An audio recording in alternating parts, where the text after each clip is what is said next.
Sure. I'm Chris Hazard. I'm CTO and co-founder of Howso.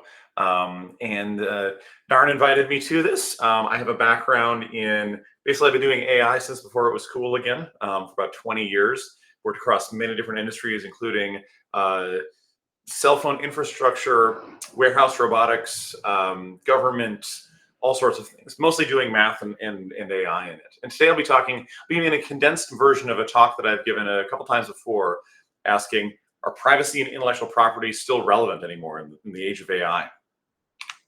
So to begin with, let's see if the sound actually comes through. Let me know if you can hear this. Anyone recognize the song?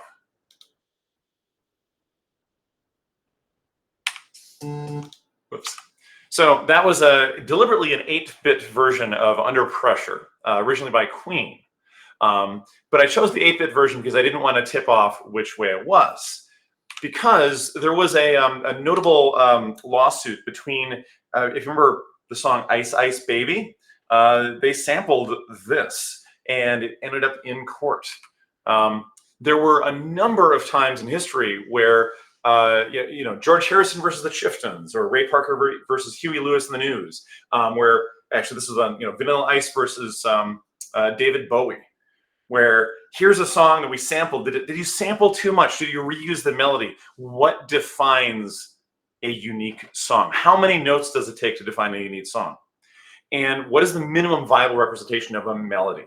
So think about all the possible combinations of every note, every combination. Of course, it's infinite, but really those that we can recognize in the voices or in the set of notes that we can really hear and we can differentiate the rhythm, it's not that big of a configuration space. There were two guys who started a company, more of an art project than a company, but they started it deliberately, I think, to shield themselves from liability, called All the Music LLC. They looked at what the court cases and out-of-court settlements had defined as what the minimum definition of a melody is, and they basically wrote a little bit of software that loops over all of that. However many notes, however many possible values of the notes or different pitches, and they wrote them all out to a database. That database is under 1 terabyte in size. So the question is, did they just write all music?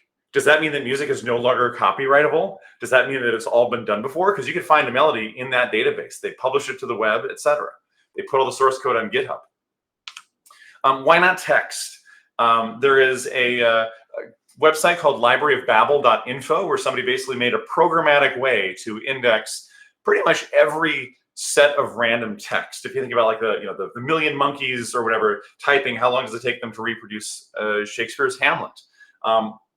Well, you could index this and find, and this is published on this website, now it's procedurally generated, but all of that text is in there. Or if you are interested in random number generators, generating sequences of random numbers, you can go to pcgrandom.org, and the random number generator has some unique mathematical properties that allow you to find a string, some sort of string of like, hello, how are you doing? Hello world or whatever, and say, that's where it is in the random stream. So you can take, now given some little bit of hand-wavy magic in there, you can take Shakespeare's Hamlet, compress it, and you can find the G-zipped version of Hamlet in that random number string. So if that can encompass everything, does that mean we can't copyright everything? Well, in the US, at least, and many other countries, but not all countries, there's an authorship requirement that humans must have created it, not a machine. So this means that if you use your favorite generative AI model and you generate a picture, that's not copyrighted. Japan even has a recent law that I believe it was recently enacted, or if not, it will be official soon, that basically says that anything that comes out of an AI model is not just not copyrighted, but you basically have copyright washed and cleaned out intellectual property from the input so that it's legally safe. They did that intentionally to try to get more investment in Japan, but there's rumors and concerns about companies basically using that to say, we don't train on your data, when they actually do. They just have a way of looping around the copyright. Now, where do these ideas of patents and copyrights start? What it really is it's the government grant of monopoly of an idea that only you're allowed to do, something that is knowledgeable, that is communicable. The earliest evidence was in Greece, about 500 BC, where there's a really cool, interesting possible history here that involved Pythagoras working with and influencing some of the people who conquered the city. And by the way, Pythagoras was known for the Pythagorean theorem only because Cicero and a few folks wrote about it, but wrote that he knew about it. But it turns out that the Pythagorean theorem was basically invented 1,200 years before he was born. So it's one of those cool things that he was in the wrong. Well, all the theorems that have even been proven, he just pulled it together and became known for pulling it together and writing about it as one of the many people, but he was the guy. Anyway, at that time, after the conquering, about 10 years after Pythagoras was around there, they had a 1-year monopoly for a recipe. If you came up with a new and interesting food recipe and some important person in the city said, oh yeah, that's good and that's unique, you were the only person who's allowed to cook it for a year. Thus begot copyright. Well, basically, is that a copyright or patent? Good question, but at least it's the beginning of the history of intellectual property. In the 1300s and 1400s, Republic of Venice and Florence, the extension of industry into goods, there's a big, strong government monopolies, like you are the only company that's allowed to produce this or that or salt or whatever it happens to be. And they started moving, instead of just companies, more to ideas. And copyright started to follow, especially with the printing press that came shortly thereafter. France started to pull some of this together and not just encode it into law, but publish the text of your patent so that everyone can see. And in the 1700s, England and France went further and refined it in a way that helped the Industrial Revolution. One of the big things before the Industrial Revolution, before copyrights and patents became strong, if you had a really great idea of how to make bread better, or make some sort of power transduction, like linear repeated motion into repeated motion, a better machine, you keep it secret. And sometimes people would die with their secrets and they didn't want to share them. This allowed you to share your secrets, incentivized you to do so, to give you that monopoly, and helped push the Industrial Revolution through and accelerate it. Now, talking about software, is software patentable? Well, the USA has kind of been one of the leaders in the confusing aspect of patentable software. Now, a little backdrop, there's 4 main types of intellectual property that have been basically accepted around the world. One is trade secrets, which, as I mentioned before, is basically don't tell anyone, and that's a trade secret protected by whatever non-disclosure agreements or similar agreements you have with your companies. There's patents, which say, here's an idea with how you would implement it. You're the only one who can do it. Copyright, and that's like an invention. Copyright is, I wrote a book, I wrote a poem, I wrote some text, I drew a picture, I made a painting. That's copyright. That says that only you have that specific manifestation of that version. If you take a picture of that, we've agreed is copyright. But that there's some initial discussions around that at the very beginning. Is that copyrightable? And then trademark, which is your brand. If you have the McDonald's Golden Arches, that is a brand you defend. And each of those 4 sets of intellectual property have a distinct set of laws and practices around it. So one of the questions is software. What is software? Is it an invention, or is it an expression of language and linguistics? So in the US, it's gone back and forth some interesting ways. 1965, first patent in software. Sure, why not? And then there was a few bits of case law that said, no, you can't do that. This doesn't make any sense. And Diamond versus Dare in 1981 was really hard, just said, no, this is not patentable at all. Later, people said, well, it makes sense if it's useful, only if it applies to something physical, only if you jump through hoops. And even Alice, when that case law was ruled, people were like, well, we can't patent software. And like, no, actually you can. So now we're sort of in this gray area where you mostly can, but there's hoops you have to jump through, et cetera. And where else is patent software? Or sorry, where else is software patentable? Europe, not really. There's certain exceptions. China, it's mostly if it's tied to a physical process. South Korea and Japan, absolutely. And everywhere else, it kind of depends. There's an uneven landscape around the world.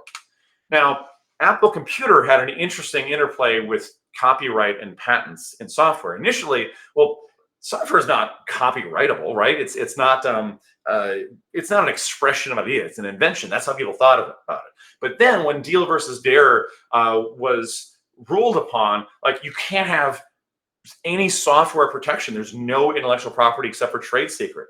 And so Apple Computer in a court case versus Franklin Software, or sorry, Franklin Computer Corp, Apple won, and Apple said, we can't patent it anymore, so we should be able to have copyright in our software. And that's what added. So now that's why we have this weird thing where it's copyrightable because of this law, this ruling, basically this precedent. And we've also allowed it to have patents, and that's woven back and forth. Interestingly enough, it was only 4 months before this famous 1984 ad by Apple saying we're different, and also 5 years before the Berne Convention was ratified in the U.S. Now, the Berne Convention was 1886. The Berne Convention basically says if you make something, it's copyrighted. Period. Full stop. If I draw a smiley face, it's copyrighted. So when people say copyrighted materials, it's basically anything is covered under it. But the U.S. didn't ratify that until until 5 years after this, about 1988. So there's a weird interplay in the history of software and IP. Now, what is patentable? Math. People say, well, generally no, right? If it's a universal principle of math, that's not patentable. Well, algorithms, if it's tied to something physical, a chip, sure, that's a physical design. But what if I take that design and I emulate it on another chip? Is that patentable? Generally, no. What about genes? What if the genes were invented and designed explicitly? What if they're discovered in somebody? What if they're designed and then discovered? There's really a gray area. There's not a hard line saying, this is math, this is a physical invention. It is a continuum, which makes this quite tricky. So now let's look at copyright and how that affects AI, and how does that stand up today? Imagine you were to ship a game. You made a game, really cool. You really like a certain drum beat. Like, I'm going to sample that. There's a notion of fair use under copyright, where as long as something is small and short enough and you quote it and attribute to the source, it's okay to copy that little bit. But what is fair use and what is infringement is a little bit fuzzy and challenging. So imagine you made that game. You really like a drum beat. You shipped the game with that drum beat, fair use. Except you accidentally ship the whole song, and if a player does a whole bunch of weird things, they can play the song. Did you infringe on copyright? I think most people would argue yes. What if you built an AI model and you thought you did, you trained it as it was fair use, et cetera, except that it actually memorized some of the data exactly? We can actually show that even diffusion models, some of if you've ever used a generative AI that creates images, virtually all of those today are diffusion models, which have massive compression ratios. Billions of images down to something that can run on a single GPU, some of them. And we can find that even in that case, a very small percentage, a fraction of 1%, are memorized to the degree of a JPEG. So you can see they're like, that data is in there. And people are saying, oh, well, we trained it on the data, so therefore, training is, that's not copyrighted material anymore. Actually, it can be, unless you use techniques like differential privacy. Other like language models, ChatGPT, ratios of 7 to 1. So they're even lower compression ratios. So it has to be memorizing. And if you've seen the New York Times lawsuit against OpenAI, they actually show, hey, we can reproduce most of some articles fairly easily. So it's in there. It's embedded and memorized in there. When you train these models, where did the data come from? Was it rightfully used? Are you sure? If you're transferring a model, what is the sufficient transformation to really,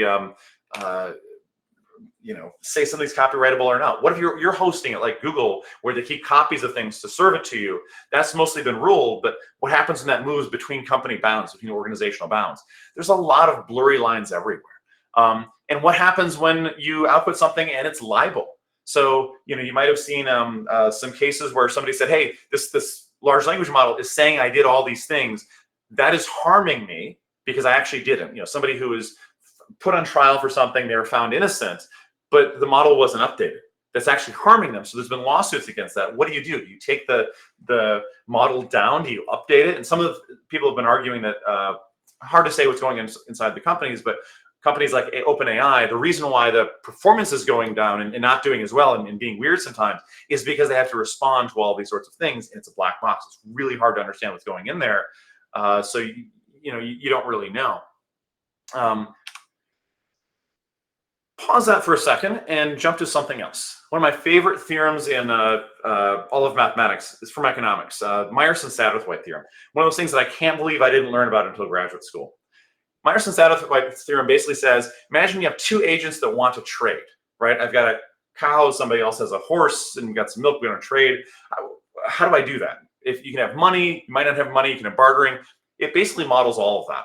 When Myerson and Satterthwaite put this theorem together, I don't think they realized the gravity and how powerful this theorem was. But over the past 30 years or so, 30 years, 40 years almost, since it was discovered, it's really found to be profound in economics.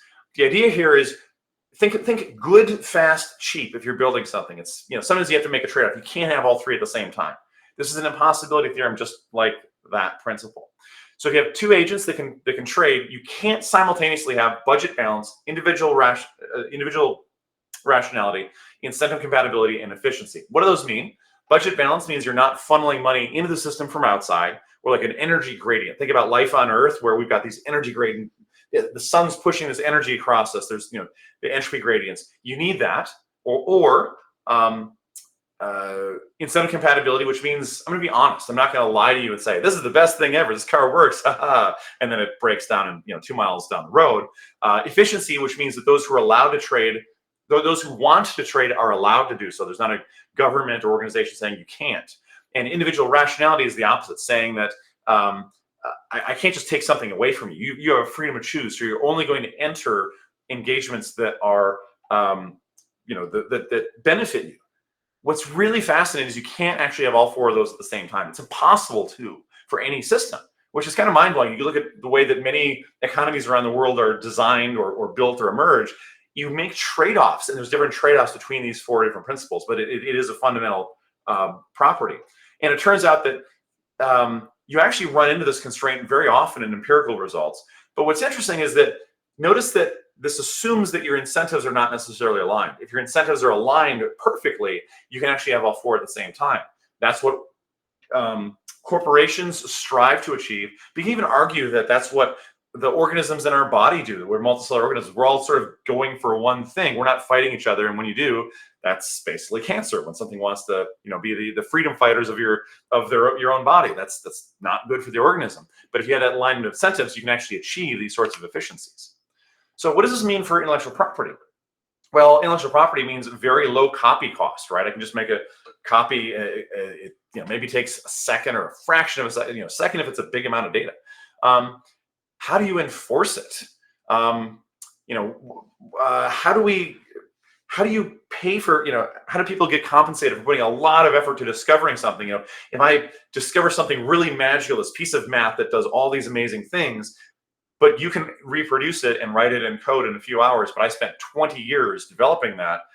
How does that work economically? We're seeing this play out both in software and biology, where somebody put in a lot of work, discovered a drug that you can draw on a medium-sized diagram for a thing. And how do you get compensated for that, when especially it might have taken $500 million to do all the evaluation? And that's part of the stuff that we're struggling with in economics, of how do we maintain the right balance of rewarding inventors and rewarding people for putting the research in, but also making things efficient for everybody else. Now, another aspect of all of this is the value of randomness. So strategic ambiguity. I want to hide my infringement. I want to hide attribution, right? When I said before, well, I trained on all this stuff, I don't want you to really know I trained on the New York Times, but I did. There's a lot of strategic ambiguity throughout. We'll talk about a little more about that later. But I will say that you can actually have AI and machine learning with perfect attribution. It's just not quite as advanced as the neural networks are today. So things like instance-based learning, if you want to check it out, that's some of the stuff that I work on. You can actually have a perfect attribution or break attribution via differential privacy. They're both available. That is coming. So if you want to say, hey, I generated this text. What percentage of it was this piece of text? It can tell you exactly and show you exactly where it came from for every piece. So that's on the way. But a lot of companies try to have a defensive moat. So for example, a lot of open source, as great as it is, and I think it's essential, I'm a very strong open source advocate, but at the same time, some companies will actually push out open source to build a moat to make it harder to compete against them for the things that they offer. Like for example, Microsoft and Amazon really just sell compute. So they want to give away software for free, commoditize that so they can, be the utility there. And also increase the the cost of competing in those spaces. There's some game theoretic aspects, and in the interest of time, I'll sort of skip over that. But the idea here is, okay, so looking at it, we're talking about information. One of my favorite underappreciated papers, I think, is a paper called, I think it's called All Security is Security Through Obscurity. And if you've had any bit of cybersecurity, you know, like, well, you want the cryptographic algorithms open source and vetted by world experts. The only thing you keep secret is your little private key or whatever it happens to be, or your password, etc. But really, everything is security through obscurity. You're keeping that secret. That's obscurity. You know, if you have proprietary software, yes, it can be attacked, but there's actually a little bit of validity there. So all of the same approaches that apply from history of how do you attack, how do you defend, how do you fortify, really apply here. So what sort of resources do we spend on defense across various things? Dan Golden, former director of NASA, did some work on this. I continue some work on this, looking at how much do you spend on defense? So you can ask inhibitory neurons, they basically prevent you from flailing about. An ant colony, how many calories does the ant colony spend on soldiers and defense of the ant colony? Nation states, what percentage of the government budget? Immune system. Now, nation states is more historical than modern. That's a deeper dive in terms of GDP is different than government spend, though. Immune system. How much of the food you eat do you spend on your immune system? How many calories does your immune system spend? And you can even count your skin as defense as well. And even DNA introns. There's some recent research that shows that strongly suggests that maybe the parts of the DNA that don't do much are actually defense against DNA parasites. It's been discovered recently that there are parasites, different phages that can inject themselves and basically reproduce themselves, not like a virus where it destroys a cell, but that they basically degrade the quality of the cell itself or the cell's function. So that could be a defense. Interestingly, all those systems, 20 to 30% of the resources of them are spent on defense. Cybersecurity is lower than that, and especially in some places it's actually kind of gotten up there. Good companies now are about 15%, but historically the past 20 years it's been 3 to 8% at best. So if you're wondering why do we have so many hacks, it's just we're not spending what is needed to be spent on defending in these sorts of systems. Now think about identity and autonomy. How much of your online time do you spend protecting yourself from being manipulated by others? Any more than 1%, if that, right? If you're not in that 20 to 30%, you're not protecting yourself. Now, see that there's a picture of me before my hair moved. That's my total defense.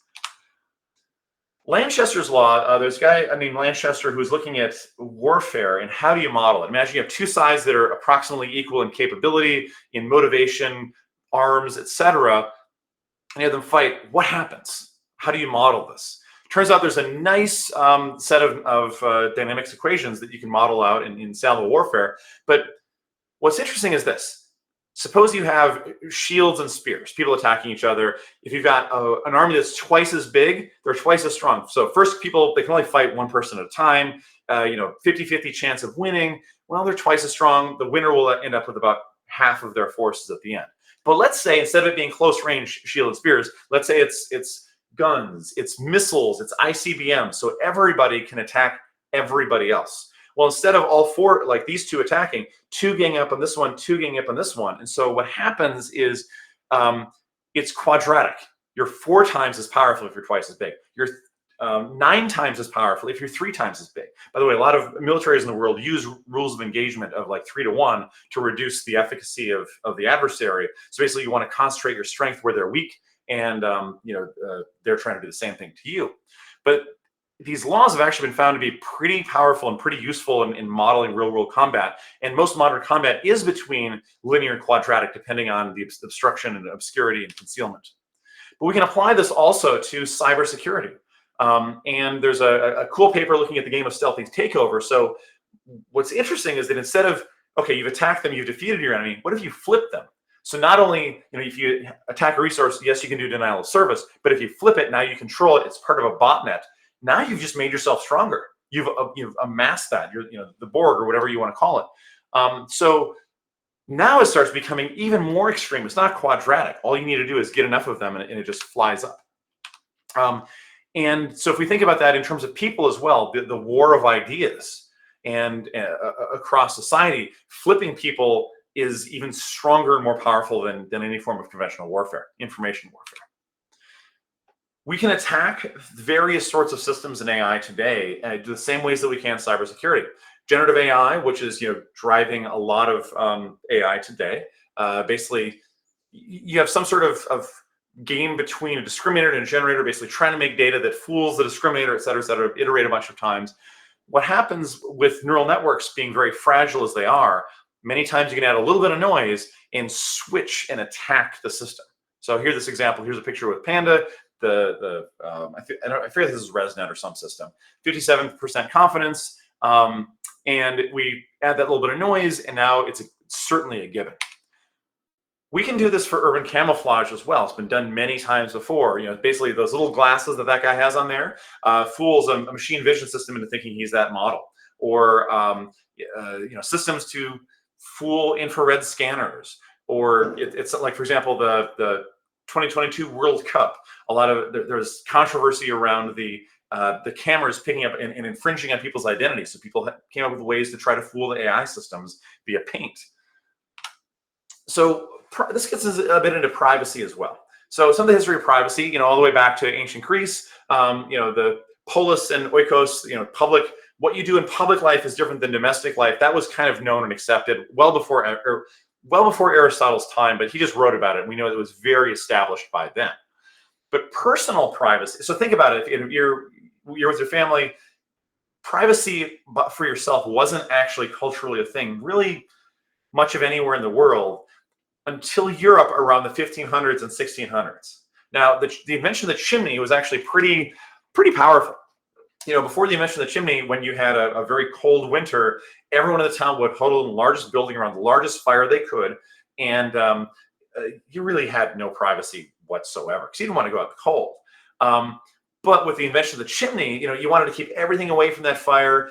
Chimney was put the fire in the side of a wall, put it around with things that won't burn. But the interesting thing is that the heat radiates outward, but you end up with a draft, so the convection pulls it up and you keep the fire going. So it keeps you warm, but because you put the chimney near the floor, the heat rises, so it stays up, so you stay warm. But the catch with a chimney is you need smaller and smaller rooms. So over the course of several generations of people, imagine private. Who needs privacy like that? They don't even know what that word means. It's not defined. But now, a couple generations of children used to having you do this in this room, you sleep in this room by yourself. Everything is compartmentalized. The idea of privacy emerged, and it was even accelerated by the little ice age in Europe, where the temperatures were cooler. So then it started spreading a bit, and the U.S. Constitution even implicitly defined privacy, even though it wasn't called out as much of a thing, between the first, third, fourth, and fifth amendments. And there's Alan Weston's hugely influential book, and now privacy is just something we discuss a lot. But then in the age of AI, what's happening to it? So there's subtle and powerful privacy leaks everywhere. We always thought, hey, I'm in my home or whatever. I'm private. What I'm doing is private. But there are so many amazing ways you can get interesting information about people. Imagine going back to, you made a game. You and a friend made it. Spent 6 months. It was great, except nobody bought it. 500 people, whatever. So you decide to sell it. You made no money. It wasn't worth your time. A large company, a company might send that data that you collected. Now you collected data for how well people did, the scores. Let's say it's a puzzle game, so you can make the game better. You collect it all only for good reasons. You're not trying to infringe on people's privacy, but you want to collect the player, some sort of identifier that you can kind of get back to them. There's some guards today, but you get something. Send that off to a large meta model where they relabel the data. Now, what's interesting is that if you're depressed, you tend to be more correct when you're depressed at evaluating positive utility events. So things that are beneficial.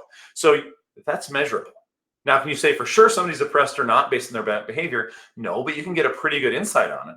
If you're dieting, your performance in certain tasks drops by a certain amount, not too much, not too little, around the times that you would have normally eaten, or an hour or two after that. That's measurable. So from basic game data, for puzzle game data, you can infer really deep things about a person's psyche and what's going on in their life. You can, all it takes is 4 spatio-temporal points where you were at a certain time to uniquely identify you. Or if you just say, what are the 3 main places that you go You just take the lat longs, the location around it, to only a few digits.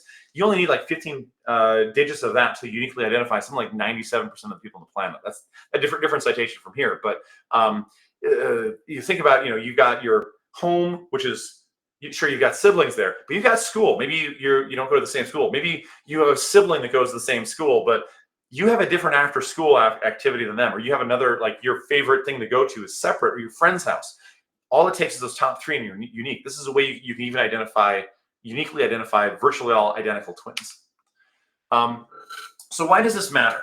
There was a Progressive Insurance a number of years ago had a snapshot program they put in place, where as you drive, it collects the data and it modulates your insurance premiums. Great. They made a killing on it. A lot of other companies adopted it. But the problem is now you have people who are changing their behavior. If you do a hard break, we'll drive an extra 30 miles around town to bring your insurance premium down, increasing traffic, taking away your time, greenhouse emissions, et cetera, et cetera. And people saying, oh, I was driving around a subdivision and there was a kid that ran out, but I didn't want to brake because that'll increase my insurance premium, so I swerved hard. What kinds of behaviors are we creating from all of this? I'll skip over some of this, but really the idea is it's all about incentives. What sort of world are we wanting to make? Sure, I don't care about privacy. What about somebody else for whom the privacy actually matters? If they have a disease, if they have something, if everyone doesn't care about privacy, those are the people we're harming. And we're also starting to move towards a society that has some worse artifacts, perverse incentives. We can convey ideas without conveying the original data. I'll skip through this a little bit in the interest of time as well. But basically, you can create data that has the same insights, but doesn't have the same original data. And if you think about higher dimensional spaces, as you add more and more data, you can shift that data quite a bit and still get a lot of the value out of it and be able to communicate things. Just like this example back here, where if I want to communicate a circle with these points, I don't need the original data. I can just give you enough data to communicate those sorts of points. So a lot of the data that is being collected for a lot of purposes, there are ways that we can add a privacy buffer to have some value of the data without actually infringing on not just people's rights, but also creating a more perversely incentivized society. Another thing to talk about quickly is the scale and how we're communicating. Throughout the history of humankind, most of our communication have been small world networks, like the graph on the right. Imagine you've got a village. Most people never traveled more than a couple of miles from where they're born. And so someone comes in from the next village over, some trader says, wow, you wouldn't believe this thing that I saw. It was amazing, blah, blah, blah. And it sounds totally unrealistic. You won't believe it. Like we're kind of used to that as human beings. But over the past many centuries, we've developed systems, everything from writing to printing press to telegraph to phones, internet, et cetera, where we can communicate vastly more quickly to larger groups of people. So instead of it being this slow diffusion of information, now one central source of authority, a publisher, would be the one in control. But not just a publisher anymore; it's influencers. It's like it's grown more. It's decentralized in ways that end up still being scale free. Like, okay, which brand of whatever do I choose? Well, maybe there's 10 brands of a new product. I'm going to choose the one that most people rate the most highly, but everybody else does, and these other brands disappear, so you end up with a small concentration. This creates scale-free networks. Think about movement and transportation in large cities, where you've got massive 10-lane highways all the way down to the dirt roads at the very furthest outskirts of the metropolitan area, and the roads carry capacity based on the centralized points that they go to. So the most important points or the most influential often have the biggest roads. Scale-free networks are the same way. We've changed our communications from the right to the left, but now with AI and content generation, we're scaling up our communications as well. So my prediction is we're going to go back a little bit to the history of humanity, where you can't believe everything that you see as it used to be. So are these things still relevant anymore? Privacy, intellectual property? I would argue more so than ever. There are more and more of our economy. We have to figure out who's contributing and make sure that we don't have a few organizations or people dominating the value and controlling everything. We need to make sure that attribution of what is done is preserved throughout everything, so we can attribute back and say, hey, you did this great thing for everybody, you should get some rewarded economically. But also make sure that we have privacy, both to protect human dignity and also to protect those perverse incentives. So we need that on-off switch for attribution and use it thoughtfully. Anonymity is also extremely important just in society, in having strong societies. Um, Everything's a trade-off, though, and so be mindful of it. So with that, I'll leave a few minutes at the end. I know Naren wanted to ask some questions at the end. Feel free to check out some of the stuff that I'm working on. I talked about, have that on-off switch for attribution. We're open source. There are other ways to do machine learning besides neural networks that have perfect attribution that can give you those privacy breaks, etc. We use something called instance-based learning, where your data is the model. Actually, stop by our booth. This is an old talk that I gave, as I mentioned before. But with that, I'll thank you and open it up for the discussion that Merrick wanted to have.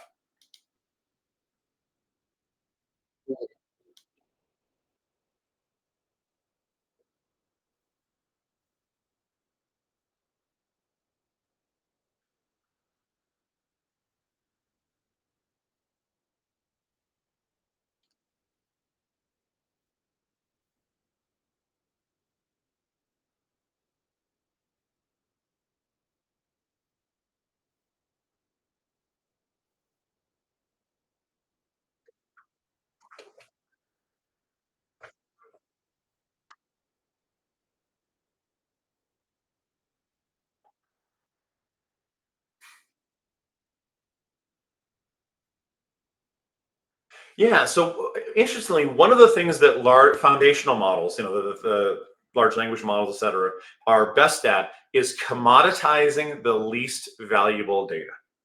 Let that sink in for a second, right? If it's on the internet, that means it's probably not valuable data. If it's data about, let's say, you're the world's best pipe fitter, or these specific trends, you're not going to put that on the internet. That is prized, valuable information. So really, they're just taking the value of the least valuable information and dropping that value further. So what is it really doing? Now, yes, there are things that can come out of that, like insights that are great. Um, so, um, but at the same time, it's static. It's things that have already been done before. If you have a machine that is just generating data and you're using that to train another one, you're actually diluting the information. You need something to teach it. You need some information flux, some new data, whether it's learning a game, interacting, or people producing stuff. New, fresh stuff of what is actually happening in the world needs to go in there to make it still relevant, and it's still commoditizing that least valuable data. So I think absolutely, content is vitally important. There's things that that we know that we can do that we can't imbue into machines. The models have only been trained on what's on the internet.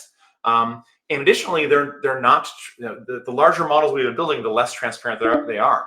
My hope is that as we move towards the other techniques like instance-based learning that do have that perfect attribution, they can't scale as well yet as neural networks and all the problems. But when we generate data, we can show, hey, this data was generated by 30% this one, 20% this one, all the way down to the details, and even all the individual records, and all that traceability is possible. So I think that I hope that we build towards that kind of society where the attribution is possible, and also that we move more towards a scientific method. I'm a little disheartened by many papers in computing and AI lately, where it's all like, oh, look, we trained a big model to do this thing without actually understanding why. And it's like, hey, here's a cool thing. That's not science. That's moving away from science.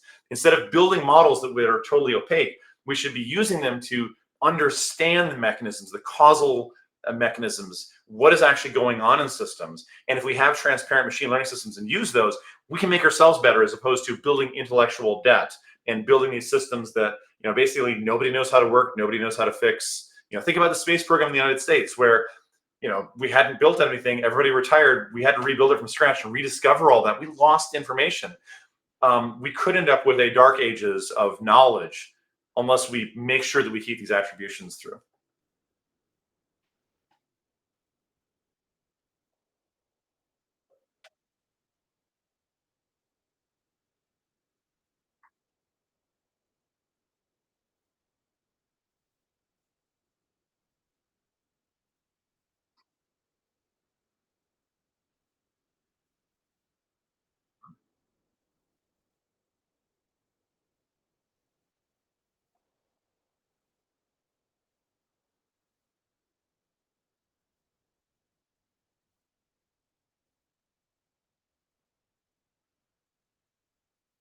Yeah, I think I talked about those perverse feedback loops. There's plenty of them. One of my favorite, uh, I don't know, favorite things that I know that I feel like everyone should know is is Simpson's paradox in statistics. So imagine you've got like six data points, three here and three here, and you ask, what is the line that fits those? Well, of course, if you going down this way, that's the best fit line. It's very simple. But if I say these are actually two different groups, two different categories, the line is going up this way, exactly the opposite interpretation. This happens all the time in bias. This happens all the time. And there have been some studies that have found that it happens more often than you think, where your statistics are going exactly the wrong way. And if they're going the wrong way, that can enhance bias. It can reduce knowledge. It can actually make things notably worse. So unless we're discovering and governing and fixing things the way that we want, if we deploy these systems more and more, it could get worse.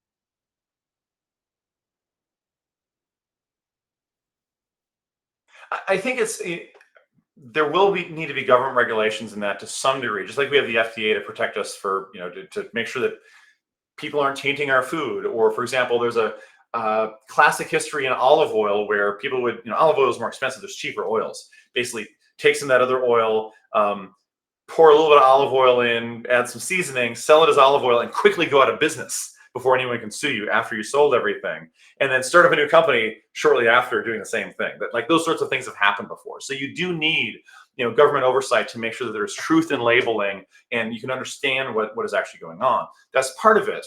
But another part of it is, just call more people to be more mindful. If a company is really bad with privacy, find another company to do business with. If what are you using to communicate with people? I love Signal. Like that is a very strong uh, platform, open source also for privacy, for communications, as opposed to ones that are run by companies that are, their whole business is selling ads.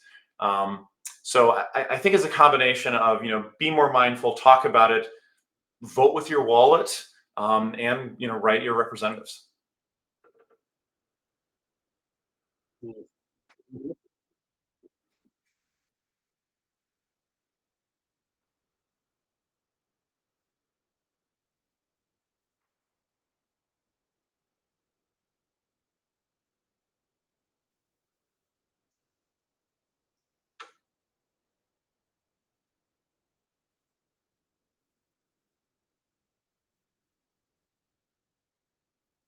Yeah. So open source software means that you have the source, so you can edit, modify, and understand the software, and fix things. So think about, imagine you have a car or some device like, hey, I want this thing to be different. Or, wow, this is a bad design. Like, my printer doesn't do the thing that I want it to do. I can fix that really easily, allow you to tinker. You know, it used to be like when I was a kid, my father even more so. If you wanted to modify your car, it's pretty straightforward. If you want to try to modify a car today, it is so complex. But not just it's complex, but also the software is proprietary, so you can't. Like even if you want to try to modify, it just doesn't work anymore. Or devices that, oh, you use a third party something, so we're just going to stop working. Open source allows you to tinker and learn and understand and fix and improve that software. And so there's different licenses for open source software. Not all open source is the same. There's some quote unquote open source software that comes with strings attached and licenses where you can't do all of that. But true open source software means that you can do those sorts of things. I actually have another talk that I gave recently, a series of talks about open software for AI, where if you have a black box, you have a neural network. I argue that's not open source, even if you give all the weights to people, because you can't see what's in there. You can't fix it. You can sort of improve it, but that's like improving closed source software, as opposed to giving someone all the original data, the source code, et cetera, and ideally transparent machine learning techniques where you can debug and fix it, things like instance-based learning or decision trees or the like. So Open source is that freedom to tinker, fix, improve, change, modify.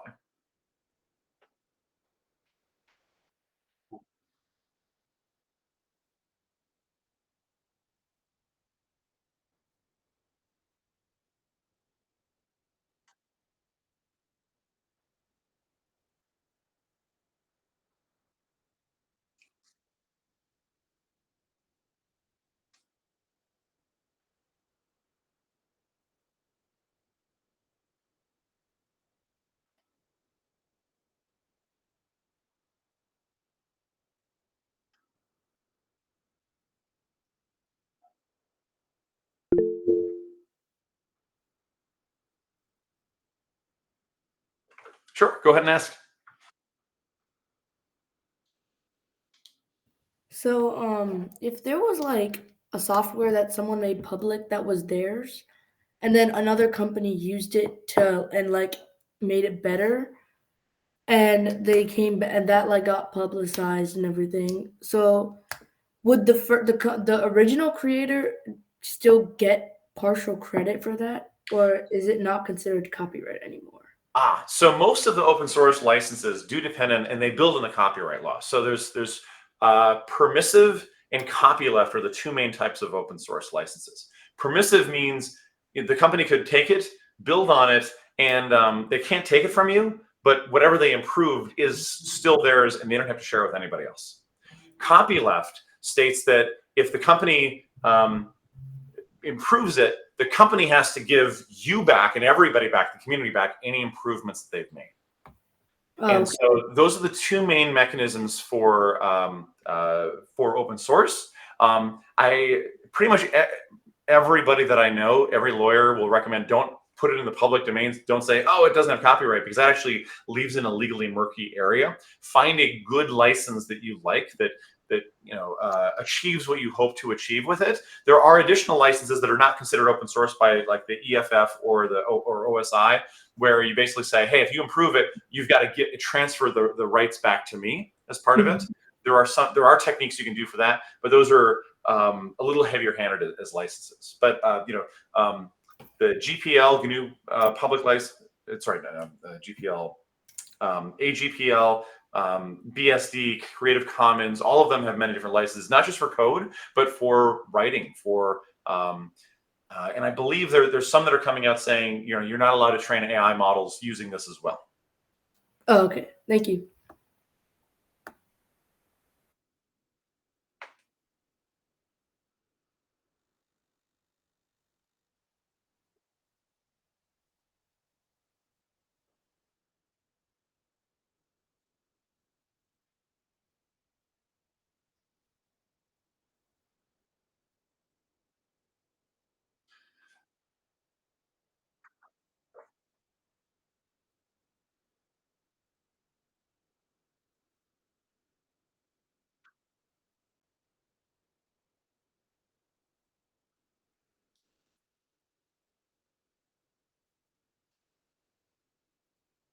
Yeah, so I've been using the internet since like 94 or so, 1994. So I've actually seen it change. I remember in 1994, if you went out to you went to websites, everyone had your own website. There was no social media. Like websites were the social media. But the cool thing was the signal noise ratio was great. If you wanted to learn about computer chip design, you'd go to people who were professors who were passionate about it, and it was all super technical. Like the information out there was great. There wasn't much, like if it was out there, it was probably pretty good. Now there was some crazy stuff out there as well, but the reputable sources were pretty good. Nowadays, it's getting harder and harder. So, but I've seen many phase changes, and I think fundamentally it comes down to a few things. One is there'll be organizations and institutions, going back to the provenance and lineage of the information, the attribution, that have reputation. That this is a news organization, an academic organization, that they've built their reputation around trust. And if there's a breach in trust and somebody finds out, they will lose it. So I think it's going to move back much more strongly to reputation based, where if it's not one of those, then you got to be very skeptical and verify to begin with.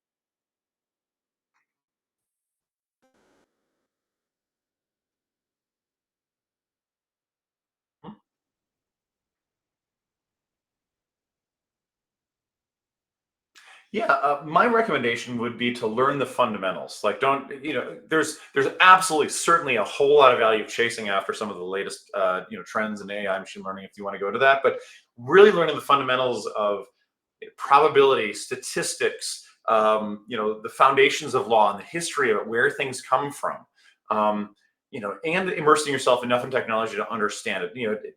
Who knows what kinds of code will be written in the future? Like some people ask, oh, programming is going away. No, it's not. But it'll change. That much I can promise you. I look back to say 20 years ago, if in a company, I needed a server to do something. I wanted to serve some sort of application. I'd have to go call the head of IT or somebody in IT. Hey, I need a server. They go, oh, great. I will put an order in for this company. 2 weeks, 3 weeks, 6 weeks later, the server shows up. They unbox it. They configure it. Spend a week doing that.